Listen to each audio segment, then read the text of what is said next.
Good morning friends. তো আজকে জানো যে 19শে জ্যৈষ্ঠ লোকনাথ ব্রহ্মচারী তিরোধান দিবস। তো আমি তো ছোটোবেলা থেকে খুবই লোকনাথের ভক্ত।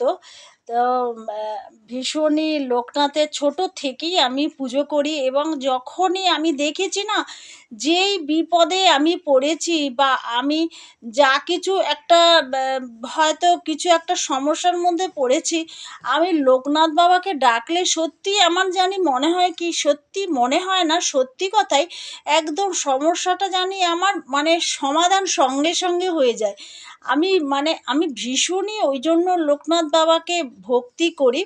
ওই জন্য আমি ঘরে আজকে ছোট করে একটা পুজো করব। আমি নিজেই পুজো করি, ব্রাহ্মণ দিয়ে করি না। তো সেই জন্য এখন তাড়াতাড়ি করে আয়োজন করছি ঘরে ছোট করে পুজো দেওয়ার। আবার তোমাদের সঙ্গে দেখা হবে। সকলে মিলে বলো জয় বাবা লোকনাথ।